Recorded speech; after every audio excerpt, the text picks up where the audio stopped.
Inkuru nziza Yesu Kristu yanditswe na Luka. Elizabeti ageze kuvyara yibaruka umwana w'umuhungu.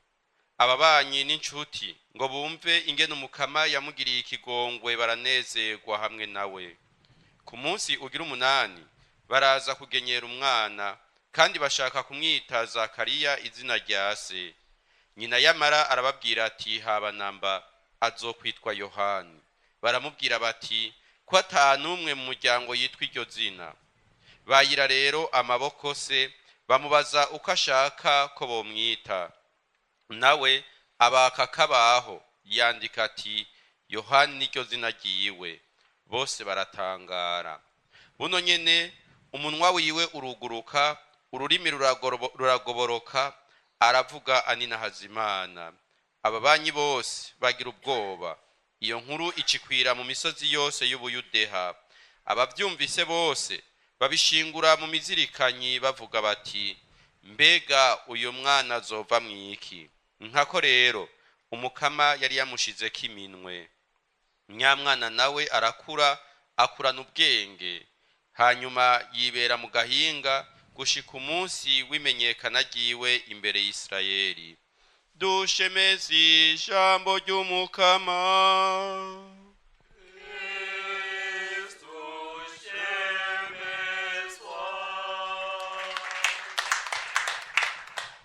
Bakunzi b'Imana, turiko turahimbaza uyu munsi mukuru w'ivuka rya Yohani Batista. Ihimbaza iminsi mikuru nkamwe niyi nukugira ngo twihweze ingene Imana irangurana ibikorwa byose ubwitonzi budasanzwe. Ariko kandi nukugira ngo natwe dushobore kumenya yuko hari ic'Imana yamirika irarangura muri twebwe, kandi hari n'ic'Imana ishaka kuranguza ubuzima bwacu, ifise ico yaremeye kandi ico yaremeye kirashe gitomoye, nubwo kenshi musanga biriko biradusiga. Uhu Yohani Batista turiko turahimbaza ivuka ryiwe, turazi ko yavutse se na nyina baramaze guhebura ko atakana bazoronka, kuko Elizabeti yarageze mu zabukuru. Iyo hatobaye ico gitangaro c'Imana nyene yari yarengeranye ku vy'abantu no ku vyo ukungene ibintu bisanzwe biringanije. Nta kinanira Imana, kandi murazi ko hari n'abakunda kwivugira ngo n'inyuma ya zero irakora.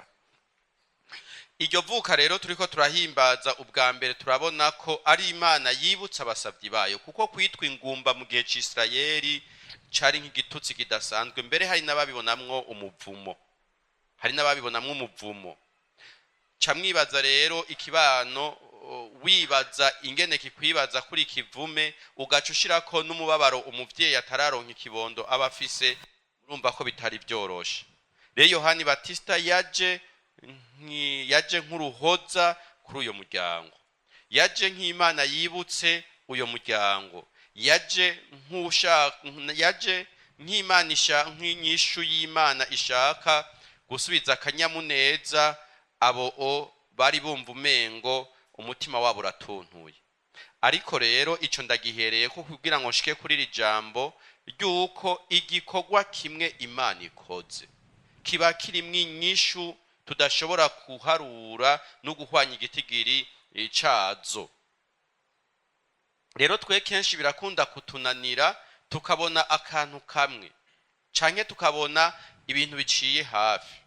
Uyo mwana avutse aza nk'uruhoza muri uwo muryango wa Zakariya na Elizabeti, araheza akaba kandi niranguka ry'umugambi w'Imana wo gukiza abantu. Yari yarabemereye umukiza, mugabo aranabemerera yuko hariho uzoza gutegura amayira.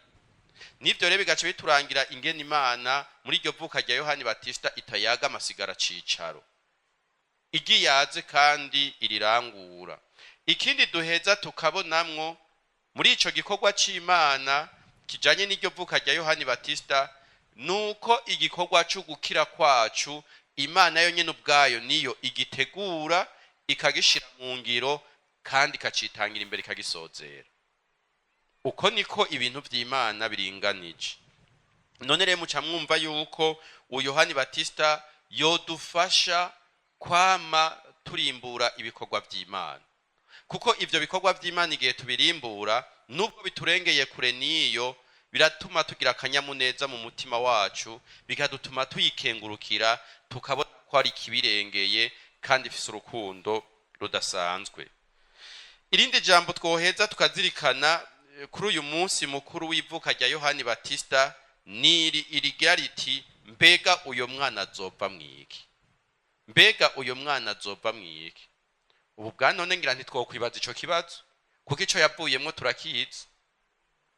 Turamuvuga ko ari umucacuzi wa Yezu, tukavuga ko yaje gutegura amayira ya Kristo, tukamenya ko yabaye umumaratiri, tukabona n'ingene yagera vyifatamwo ko yaraje kugarura igihugu c'Isirayeli agitegurire guhwana na Mesiya, guhwana n'umukiza.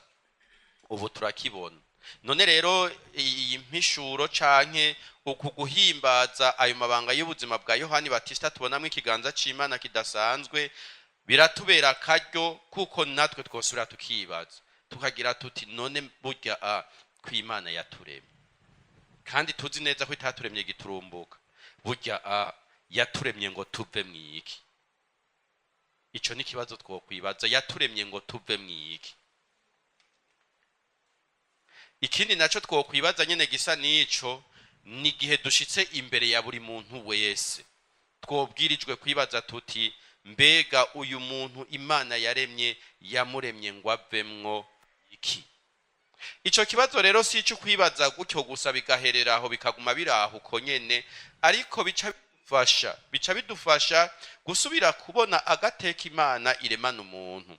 Twumvise ingene muri iki gisomwa ca mbere uyu mwanditsi Izayi ariko aravuga uru rubyino rw'umusavyi w'umukama ngene agira ati ndi n'agaciro mu maso y'Imana.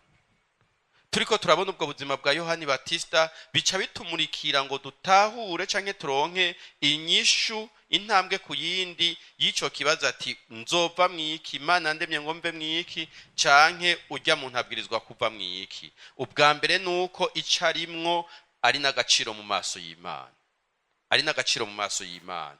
Hanyuma ikindi naco bica bidufasha buke buke intambwe ku yindi kwinjira mu gushaka kw'Imana, kwihereza Imana tugira tuti Mukama ico tuvamwo ni uzokidukuramwo, kuko nababwiye ko Imana ari itegura igikorwa cayo ikakishitsa kandi ikacitangira imbere. Nubwo buzima bwacu tuca tugira tuti ni wewe Mukama wabutegekanije, none bwinjiremwo ubugenzi uko ushaka kandi ubushikane aho ushaka. Ku yindi ntambwe naho duca duheza tukabera inzira abandi yo gushikira ic'Imana yabaremeye hakubabera intambamyi canke ngo duheze tubakumire. Ne turushirizeho gusaba Umukama kuri uyu munsi wa Yohani Batista abandanya tumurikira, abandanya duha umutima ugabiye kwakira ishaka ry'Imana no kwinjira mu ishaka ry'Imana no kurishira mu ngiro, kandi aduha umutima wamurondera kunyengetera no kunyengeterwa n'urukiza rw'Imana n'ibikorwa by'Imana. Yohani Batista mweranda. Amen.